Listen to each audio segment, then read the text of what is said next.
विजय दिवस, कहानी करगिल की।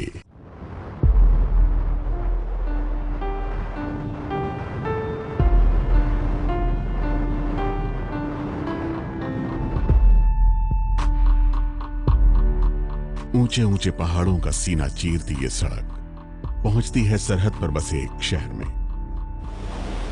सुरु नदी के किनारे बसा ये शहर करीब 8000 फीट की ऊंचाई पर है। इसके चारों तरफ ऊंची ऊंची पहाड़ी चोटियां हैं।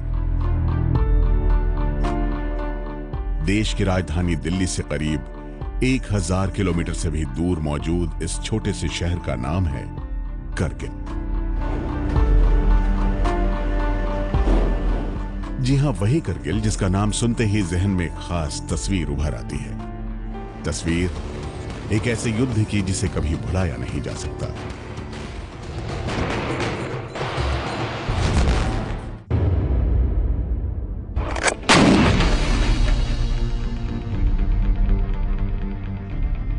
सोलह साल पहले की यह तस्वीर इतिहास का हिस्सा बन चुकी है।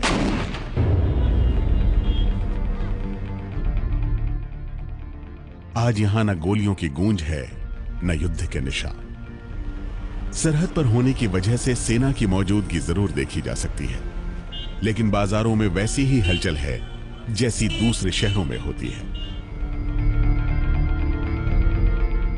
वक्त के साथ जिंदगी आगे बढ़ चुकी है, लेकिन हवा में लहराता ये तिरंगा अब भी सुनाता है करगिल की वो कहानी जो भारतीय सेना के वीरों ने अपने लहू से लिखी थी।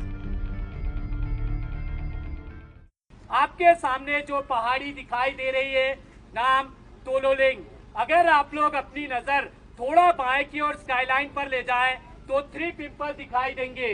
नाम तोलोलिंग टॉप। तोलोलिंग टॉप से बाएं की ओर बढ़ता हुआ इस पर अगर आप लोग अपनी नजर पूरा बाएं की ओर स्काईलाइन पर ले जाएं, तो 2 नोकीली चोटियां दिखाई देंगी।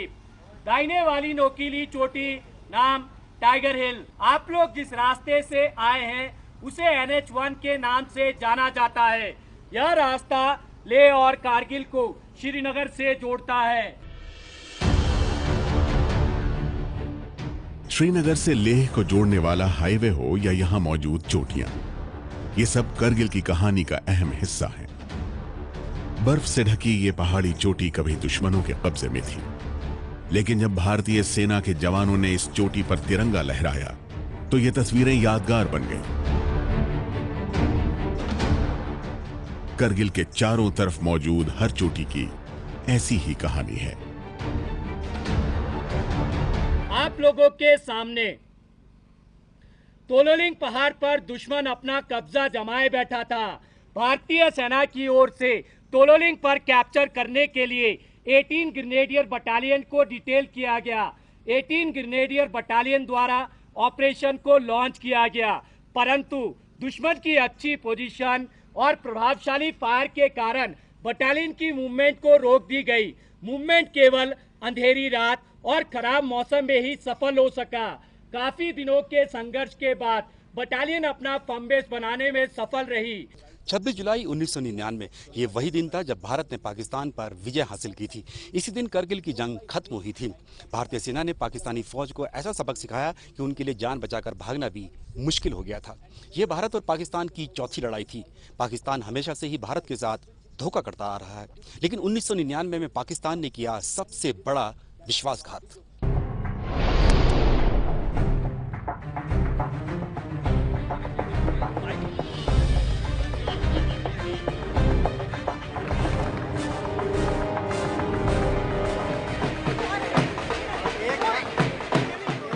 My message to the people of Pakistan will be short and simple. Put aside the bitterness of the past. Together let us make a new beginning. इस संदेश के साथ शुरू हुआ साल 1999। भारत के तत्कालीन प्रधानमंत्री अटल बिहारी वाजपेयी ने पाकिस्तान के साथ रिश्तों की एक नई शुरुआत की अपील की। भारत पाकिस्तान की सीमा पर घट रही इस ऐतिहासिक घटना पर पूरी दुनिया की नजर थी। लाहौर में पाकिस्तान ने जिस गर्मजोशी से भारत की दोस्ती का हाथ थामा, भारत ने उतनी ही आत्मीयता से पाकिस्तान को गले लगाया। दिल्ली से लाहौर तक जाने वाली ये बस न सिर्फ दो पड़ोसी मुल्कों को जोड़ रही थी, बल्कि उनके बीच भरोसे की एक नई कहानी लिख रही थी। अटल बिहारी वाजपेयी ने यह वादा किया था कि उस साल के अंत तक दोनों मुल्क मिल बैठकर कश्मीर मसले का हल निकाल लेंगे। पाकिस्तान के प्रधानमंत्री नवाज शरीफ ने भी इस नए रिश्ते को पूरी शिद्दत से निभाने का वादा किया था। I have underscored to Prime Minister Vajpayee the immense potential of building a mutually beneficial cooperative relationship once we achieve a final settlement of Jammu and Kashmir issue. अमन, चैन और दोस्ती की उम्मीद से भरे इस माहौल में 21 फरवरी 1999 को दोनों देशों ने लाहौर घोषणा पत्र जारी किया। लेकिन जिस वक्त लाहौर में यह सब हो रहा था, उसी वक्त पाकिस्तानी जमीन पर भारत के खिलाफ एक खतरनाक साजिश रची जा रही थी। यह साजिश थी भारत की सीमा में घुसकर हमले की। भारत को इस बात की भनक भी नहीं थी कि जिस पाकिस्तान को वो गले लगा रहा है, वो उसकी पीठ में खंजर भोंकने की तैयारी कर रहा है। पाकिस्तान के इस छल का खुलासा हुआ मई 1999 में। 1999 की करगिल जंग की शुरुआत बटालिक सेक्टर से हुई थी। इस समय हम बटालिक सेक्टर में हैं और मेरे ठीक पीछे पाकिस्तानी नियंत्रण वाले कश्मीर का गांव है। लेकिन जो जंग लड़ी गई थी वो इन पहाड़ियों के ऊपर लड़ी गई थी। जब बटालिक के एक शख्स ने अपनी भेड़ बकरियां लेके ऊपर इस पहाड़ की तरफ गए थे, तो यहाँ पे उनको पाकिस्तानी घुसपैठिए दिखाई दिए थे, जिसकी खबर बाद में उन्होंने मई महीने में ही सेना को दी थी। यानी जो पहले घुसपैठिए देखे गए थे करगिल जंग में, वो इन्हीं पहाड़ियों में दिखे थे। हमारे यहाँ के कुछ लोग जो इस नाले के अंदर गया था, गरकुंड की इस पहाड़ के अंदर, तो वहाँ 6 मई को याक छोड़ने के लिए गए थे। जो छिरिंगुरूप और टशी नमग्याल दोनों गए थे, तो उनको पूरा पता लग गया कि वो पहाड़ में जो खाकी ड्रेस पहनकर थे, बिल्कुल उन्होंने पैगाम दे दिया फौज को। फौज को जो इस ब्रिज के पार में जो मेजर बड़ा रहता था, उसको इन्फॉर्मेशन दे दिया उसकी, इस तरह की यहाँ लोग ऐसे कुछ कर रहे हैं। बटालिक सेक्टर के इसी गरकुंड गांव के कुछ गडेरियों ने सबसे पहले पाकिस्तानी घुसपैठियों को देखा। उनके मुताबिक पठान सूट पहने कुछ लोग बंकर खोद रहे थे। इस खबर के बाद सेना की कुछ गश्ती टुकड़ियों को भेजा गया। लेकिन भारत को तब यह अंदाजा नहीं था कि जिन्हें वो घुसपैठिया समझ रहे हैं, वो दरअसल पाकिस्तानी फौज के सिपाही हैं। पाकिस्तान के धोखे का पता तब चला जब कैप्टन सौरभ कालिया की पेट्रोलिंग टीम लापता हो गई।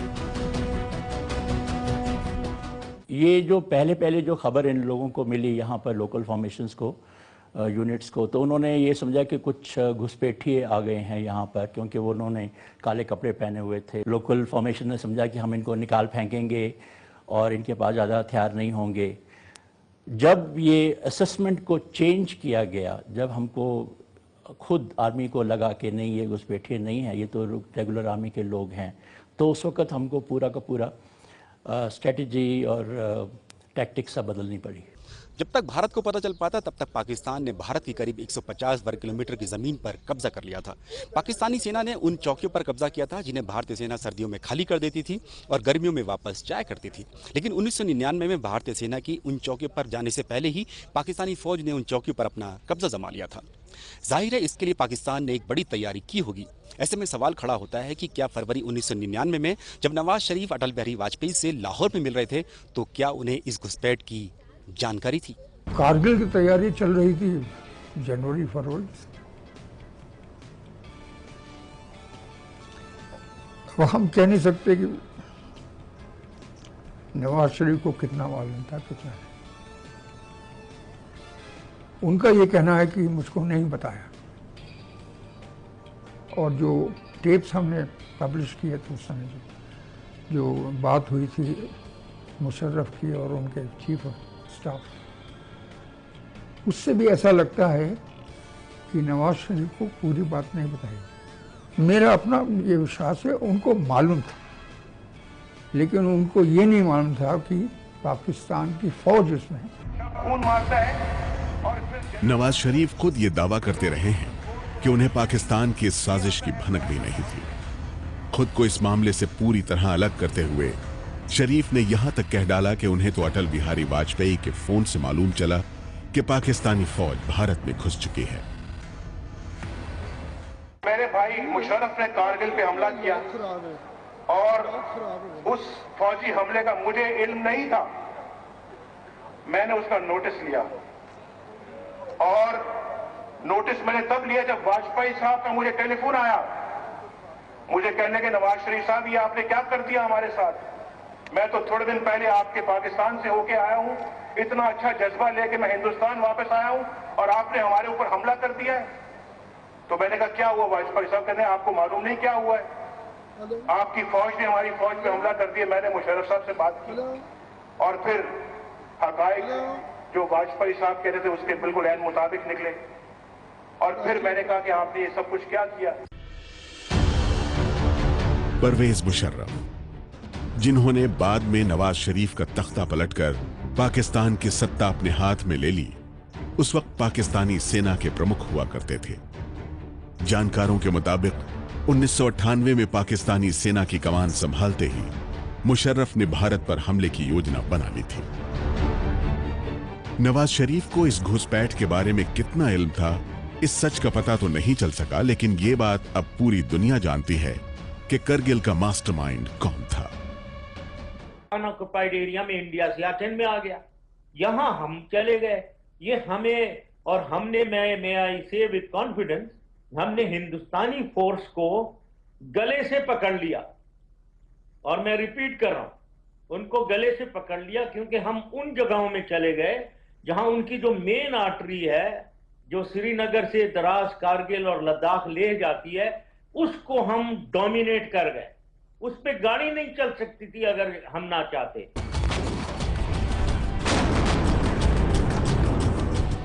इससे पहले की 3 लड़ाइयों में भारत से मुंह की खाने के बाद भी 1999 में पाकिस्तान ने भारत पर हमले की हिमाकत की। उसकी सबसे बड़ी वजह थी 1998 के न्यूक्लियर टेस्ट। उस साल दोनों ही मुल्क एटमी हथियारों से लैस हो चुके थे। जानकारों के मुताबिक पाकिस्तान एटमी हथियारों का डर दिखाकर ऐसा कुछ करना चाहता था जिससे कश्मीर के मुद्दे पर भारत पर दबाव डाला जा सके। इन न्यूक्लियर टेस्ट के बाद पाकिस्तान में एक ह्यूब्रिस की स्थिति आई कि साहब अब तो हम एटमी ताकत बन गए हैं, भारतवर्ष हिम्मत नहीं करेगा अगर हम कोई प्रोवोकेशन करते हैं सब कन्वेंशनल दर्जे पे, तो भारत में हिम्मत नहीं होगी कि उसका वो जवाबी कार्रवाई कर सके। और इसी के चलते उन्होंने कारगिल का युद्ध जो है छेड़ दिया था। जनरल परवेज मुशर्रफ का प्लान बिल्कुल साफ था। लद्दाख को जम्मू कश्मीर से काटकर सियाचिन में भारत की पकड़ कमजोर करना। उन्होंने ये जो है स्ट्रैटेजी पूरी विंटर में बनाई ताकि बिफोर द स्नो मेल्ट्स, जब बर्फ पिघलती है उससे पहले ये लोग चोरी चोरी वहाँ पर पहुँच जाएं, घुसपैठ कर लें।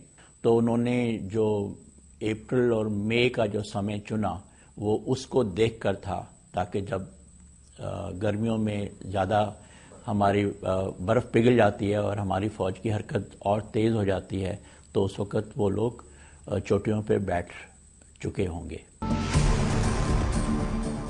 मुशर्रफ ने बेहद खुफिया तरीके से यह साजिश रची। पाकिस्तान के वरिष्ठ पत्रकार नजम सेठी के मुताबिक करगिल में घुसपैठ के सीक्रेट ऑपरेशन में मुख्य तौर पर पाकिस्तानी सेना के 4 ऑफिसर शामिल थे। Army chief general Musharraf commando, chief of general staff general Aziz, head of Kashmir, जिहाद, ये वो सारा कुछ ISI में जब वो थे तो अब वो चीफ ऑफ जनरल स्टाफ बन गए। General Mahmood, corps commander 10 corps, और हमारा former ambassador to America brigadier Javed Hassan, in charge of northern infantry, force command northern infantry, जो कि इन इलाकों के ये थे the 4 people who conceived the gang of 4। अक्टूबर नवंबर 98, अभी बस डिप्लोमेसी शुरू भी नहीं हुई थी, तो इन्होंने फैसला किया कि कुछ करते हैं, देखते हैं। उस वक्त कुछ रिपोर्ट्स आ रही थी कि इंडिया इस सेक्टर के अंदर कुछ अग्रेसिव शेलिंग हो रही है, इंडिया के कुछ प्लान्स बन रहे हैं, कोई और ना कोई सीज कर ले एलओसी के ऊपर। तो इन्होंने ब्रिगेडियर साहब को कहा कि जी, क्योंकि वो इंचार्ज थे, कि आप जाके चेकआउट तो करें वहां इंडिया के क्या इरादे हैं, कुछ हो रहा है कि नहीं हो रहा। तो ये जब ब्रिगेडियर साहब गए उस इलाके में रेकी करने, तो देखा वहां तो बंदा ना बंदे की जात, थोड़ा और आगे गए तो बंदा ना बंदे की जात। उन्होंने सोचा कोई तो रास्ता खुला है, वो तो है ही कुछ नहीं, ये तो ऐसी वी कैन वॉक इन, पता ही नहीं चलना किसी को। वहां से ये प्लान बना। मुशर्रफ के इस प्लान को नाम दिया गया ऑपरेशन बद्र। नजम सेठी के मुताबिक 1999 के जनवरी-फरवरी महीने में मुजाहिदीनों की शक्ल में पाकिस्तान के करीब 200 सैनिक लाइन ऑफ कंट्रोल को लांघकर करगिल की सुनसान पहाड़ियों में घुस गए। धीरे धीरे इन सैनिकों की संख्या बढ़ती गई और मार्च-अप्रैल तक उन्होंने भारत की 140 से ज्यादा पोस्ट पर कब्जा कर लिया। इतना ही नहीं, उस वक्त पाकिस्तान की खुफिया एजेंसी के inter service public relation directorate में रहे कर्नल अशफाक हुसैन ने अपनी किताब विटनेस टू ब्लंडर में लिखा है कि हमले से पहले परवेज मुशर्रफ खुद एलओसी क्रॉस करके भारतीय नियंत्रण रेखा में 11 किलोमीटर अंदर तक गए और वहां एक रात भी गुजारी। करगिल की लड़ाई का ये पहला चरण था। पाकिस्तान की नॉर्दर्न लाइट इन्फेंट्री यानी एनएलआई के फौजी ऊंची ऊंची पहाड़ियों पर अपनी पोजीशन ले चुके थे, लेकिन भारत को इसकी खबर तक नहीं थी। करगिल, द्रास और बटालिक सेक्टर की ऊंची ऊंची पहाड़ियां करीब 16 से 18,000 फीट तक की हैं और यहां पर बैठे पाकिस्तानी सैनिकों के सीधे निशाने पर था नेशनल हाईवे नंबर 1A, यानी वो रास्ता जो कि लद्दाख को श्रीनगर से जोड़ता है। पाकिस्तान की योजना ये थी कि इस हाईवे पर लगातार फायरिंग कर लद्दाख को बाकी के जम्मू कश्मीर से काट दिया जाए।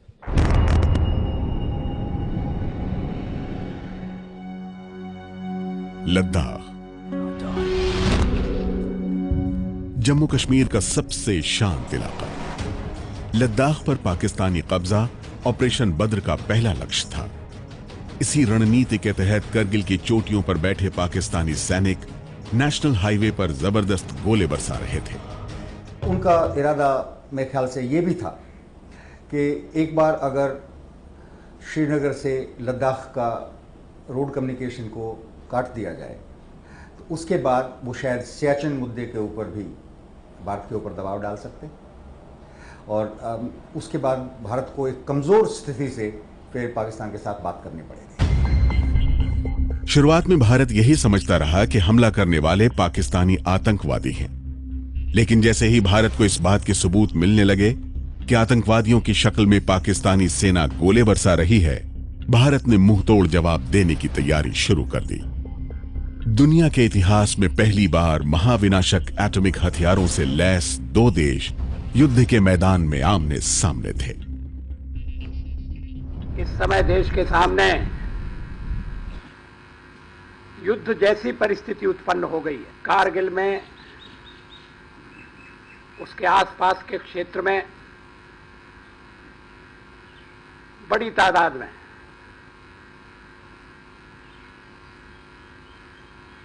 पाकिस्तान से सशस्त्र घुसपैठिए आए। भारत एक एक कदम फूंक फूंक कर रख रहा था। उसे ऐसा जवाब देना था जिससे पाकिस्तान को सबक भी सिखाया जा सके और अंतर्राष्ट्रीय स्तर पर माहौल उसके पक्ष में रहे। यही वजह थी कि 24 मई को CCS यानी कैबिनेट कमिटी ऑन सिक्योरिटी की बैठक में एक बड़ा फैसला लिया गया। भारत ने पाकिस्तानी हमले का जवाब देने के लिए ऑपरेशन विजय शुरू किया, लेकिन सेना को किसी भी हाल में लाइन ऑफ कंट्रोल क्रॉस न करने की हिदायत दी। बहुत लोग चाहते थे कि हम पलटवार करें, लाइन ऑफ कंट्रोल को जाके पार करें, लेकिन मैं ये समझता हूं कि हमारी जो पॉलिटिकल एस्टैब्लिशमेंट का ये फैसला था LC ना पार करने का, ये बहुत समझदार फैसला था, क्योंकि इससे कोई विदेशी ताकत इसमें अब हस्तक्षेप नहीं कर सकती थी। अगर हम लाइन ऑफ कंट्रोल पार करते तो ये इंटरनेशनल स्थिति बन जाती, UN उसमें बीच में टपक पड़ता, अमेरिका दबाव डालता कि लड़ाई बंद करो। मैक्सिमम हम 7, 8, 10 दिन, 15 दिन तक लड़ाई लड़ सकते थे, जबकि ऐसे पहाड़ों पे हमारा अंदाजा था कि 2, 2.5, 3 महीने लग जाएंगे उनके पांव उखाड़ने में। तो इसलिए अगर हमने लाइन पार की होती, हम पे दबाव पड़ता, 15 दिन में हमको खत्म करना पड़ता और काफी सारा इलाका उसके हाथ में रह जाता ऐसे अहम जगह में। शांति और शक्ति एक ही सिक्के के दो पहलू हैं। शांति में राष्ट्र की शक्ति तैयार होती है, आर्थिक सामाजिक परिवर्तन की प्रक्रिया तेज होती है, शांति में जीवन की रक्षा होती है, विकास होता है। लेकिन जब शांति खतरे में पड़ जाए दूसरों के व्यवहार के कारण, तो फिर शक्ति से काम लेना पड़ता है। युद्ध के इतिहास में करगिल की लड़ाई को सबसे मुश्किल लड़ाइयों में गिना जाता है, जहां दुश्मन 16 से 18,000 फीट की ऊंचाइयों पर बंकर में छुपा बैठा था और उनसे मुकाबला करने वालों को हमला करने वालों का नीचे से जवाब देना था। इसलिए भारत रणनीतिक तौर पर कमजोर स्थिति में था। जानकारी के मुताबिक पाकिस्तानी हमलावरों की संख्या करीब 5,000 थी और उन्हें खदेड़ने के लिए भारतीय सेना को करीब 30,000 जवानों को भेजना पड़ा था। भारतीय सेना की मुश्किल ये थी कि जिस हाईवे को वो अपने सप्लाई रूट की तरह इस्तेमाल कर सकते थे, उस पर पाकिस्तान लगातार गोलाबारी कर रहा था। इसलिए भारत ने सबसे पहले उन चोटियों को निशाना बनाने की योजना बनाई जो सीधे हाईवे के सामने थी, यानी तोलोलिंग और टाइगर हिल्स। भारत की जवाबी कार्रवाई के इस पहले चरण में सबसे अहम भूमिका निभाई बोफोर्स गन ने।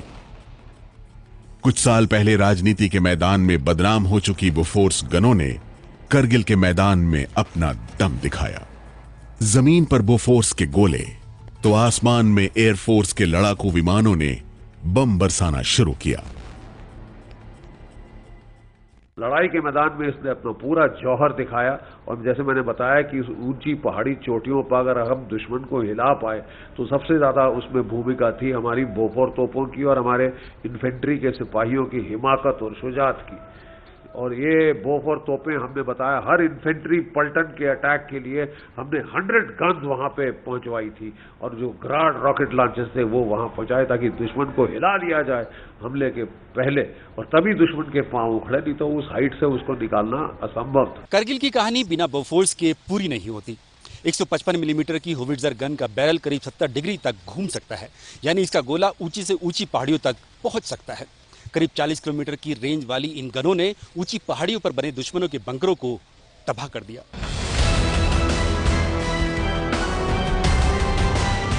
छब्बीस मई 1999 को भारतीय वायुसेना ने हवाई हमला शुरू किया। हालांकि दुश्मन की सही पोजीशन पता न होने की वजह से वायुसेना को शुरुआती झटके लगे। 27 मई को MiG-27 तकनीकी खराबी की वजह से दुर्घटना का शिकार हुआ। सहायता के लिए बढ़ा दूसरा MiG-21 विमान पाकिस्तानी मिसाइल के निशाने पर आ गया। MiG-27 के पायलट फ्लाइट लेफ्टिनेंट के नचिकेता को युद्ध बंदी बना लिया गया, जबकि मिसाइल के निशाने पर आए विमान MiG-21 के pilot squadron leader Ajay Ahuja को पाकिस्तानियों ने बर्बरता से मार डाला।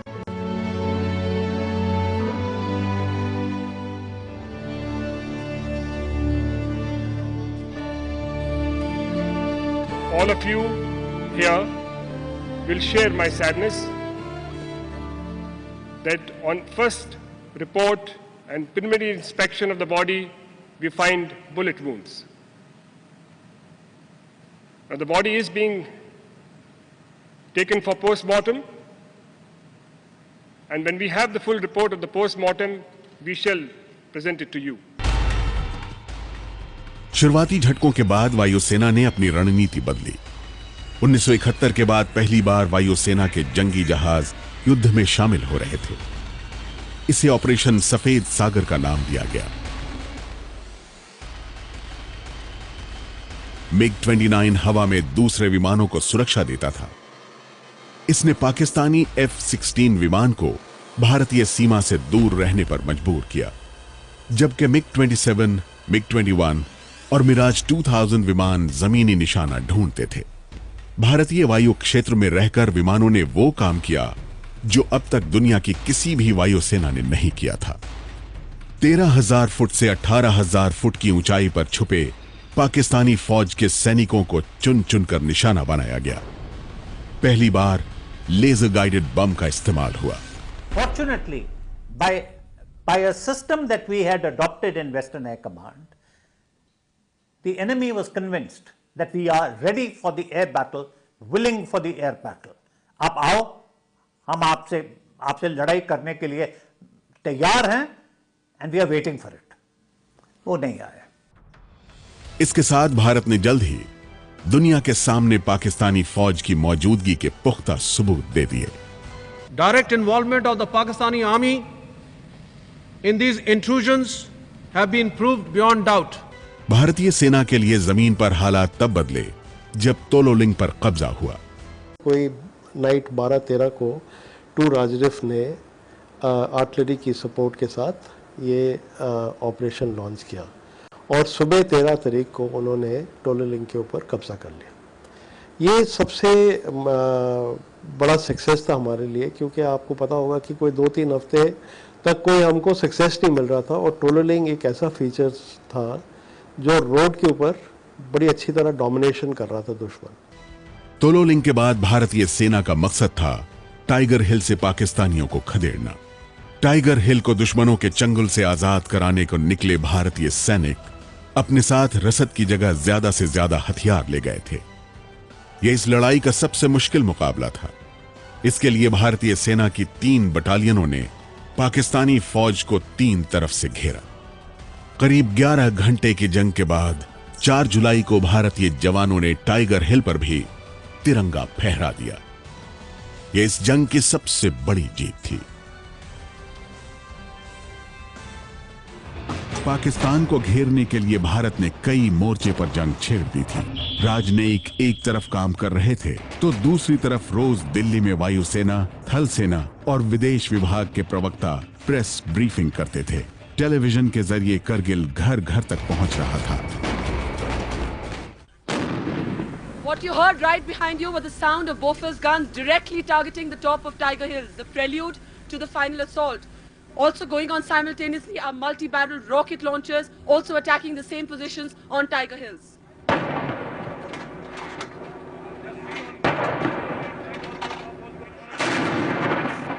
This part of the Batalik sector where I am sitting right now was actually what the Pakistani bombers did just a short while back.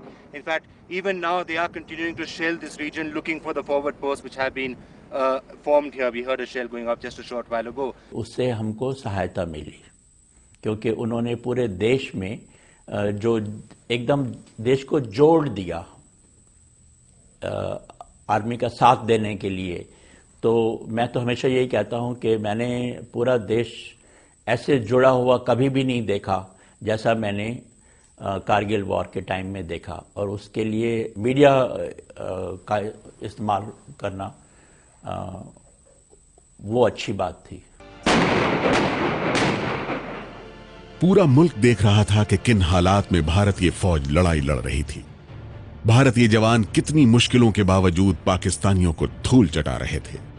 ऐसी ही एक कहानी है एक नौजवान कैप्टन विक्रम बत्रा की।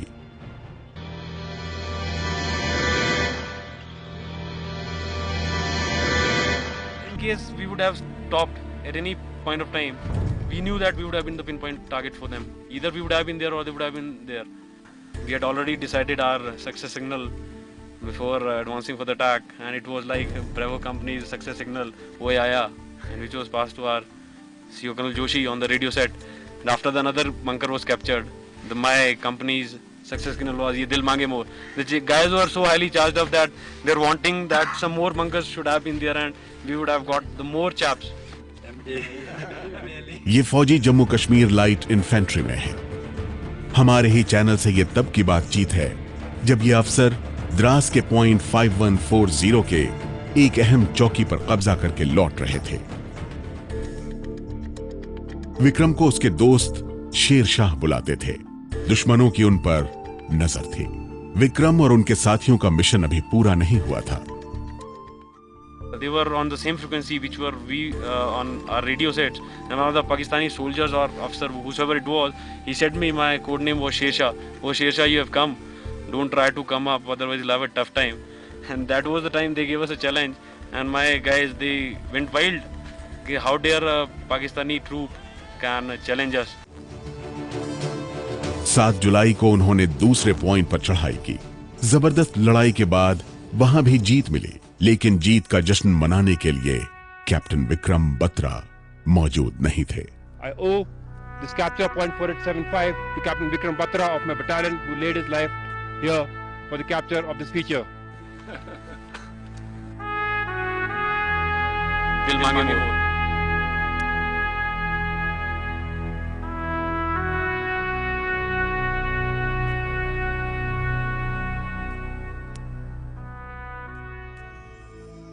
कैप्टन विक्रम बत्रा को मरणोपरांत परमवीर चक्र दिया गया।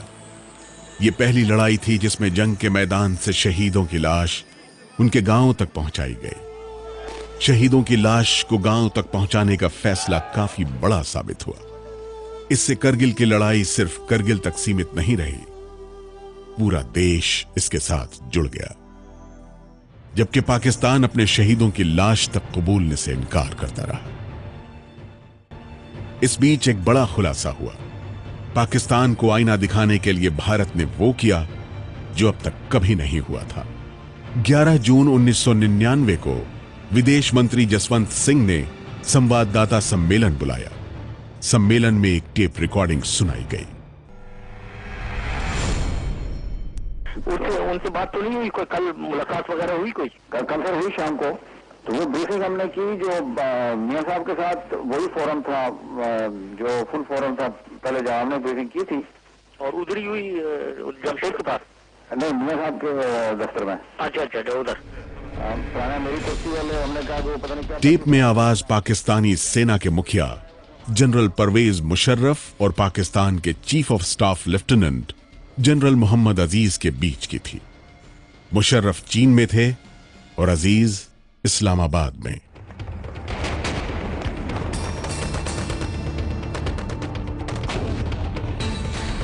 करगिल में पाकिस्तान की सेना का दम बहुत जल्दी फूलने लगा था। हालात बिगड़ते देख नवाज शरीफ ने अटल बिहारी वाजपेयी को फोन किया। नवाज शरीफ हवाई हमलों को रुकवाना चाहते थे। कल पाकिस्तान के प्रधानमंत्री ने मुझे श्रीनगर में टेलीफोन किया था, बातचीत की थी और वो यही कहते रहे कि इस मामले को आगे नहीं बढ़ने देना चाहिए। ये भी कहते रहे कि पाकिस्तान इस मामले को ठंडा करना चाहता है। हमने कहा ये बताइए ये मामला शुरू कैसे हुआ? हम तो दोस्ती का पैगाम लेकर लाहौर गए थे और लाहौर की सड़क कारगिल में चली जाएगी ये तो हमने कभी सोचा भी नहीं था।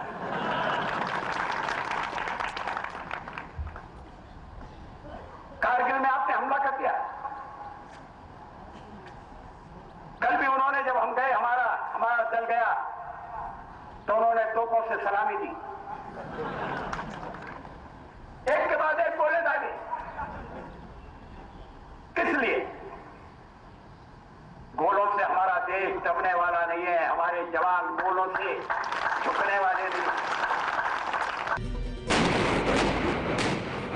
भारत की जवाबी कार्रवाई से घबराया पाकिस्तान मदद के लिए अमेरिका के पास पहुंच गया। लेकिन अमेरिकी राष्ट्रपति क्लिंटन ने कहा कि पहले पाकिस्तान करगिल से निकले और लाहौर शांति प्रक्रिया को आगे बढ़ाए। युद्ध के मैदान में पाकिस्तान को परास्त कर चुका भारत कूटनीति के मैदान में भी भारी पड़ रहा था। वर्ल्ड ओपिनियन जो था दुनिया की तरफ से ये बात साफ थी कि इसमें पाकिस्तान की तरफ से खुराफात हुई है और भारत जो भी कर रहा है, भारत ने बहुत संयम बरता कि उस लड़ाई को और आगे ना बढ़ने दिया, बस सिर्फ अपने इलाके को खाली कराने के लिए युद्ध किया, जिसके लिए हमें काफ़ी नुकसान भी उठाना पड़ा। तो उस हालात में दुनिया को भारत की छवि जो थी एक बहुत संयम वाले देश की, एक सोच समझ के कार्रवाई करने वाले देश की, और ऐसा देश के जो अपने हितों की रक्षा के लिए जो उसके जायज़ हक है सिर्फ उन्हीं के लिए कार्रवाई करेगा, ना कि दूसरे देश की किसी इलाके ऊपर नजर रखेगा। Operation Vijay is going to be a great Vijay. Kargil की दुर्गम और ऊंची चोटियों में भारतीय जवानों ने जिस साहस और शौर्य का परिचय दिया, उसी का नतीजा था एक शानदार जीत। लेकिन इस जीत के साथ भारत के लिए कई सबक भी थे। दुश्मन जिस तरह भारतीय सीमा में घुसकर बैठ गया था, उसे भारत की खुफिया तंत्र की नाकामी माना गया। इस लड़ाई में भारत के 527 वीर शहीद हुए और 1000 से भी ज्यादा घायल हुए। भारत आज भी करगिल में शहीद हुए अपने जवानों को श्रद्धांजलि देता है, जबकि पाकिस्तान ने करीब 11 साल बाद अपने 453 सैनिकों के मारे जाने की बात कबूली। हालांकि नवाज शरीफ के मुताबिक इस ऑपरेशन में पाकिस्तान के 4000 सैनिक मारे गए थे। 453 से 4000 के आंकड़ों के बीच उलझा पाकिस्तान क्या करगिल से कुछ सीख ले पाया? शायद नहीं।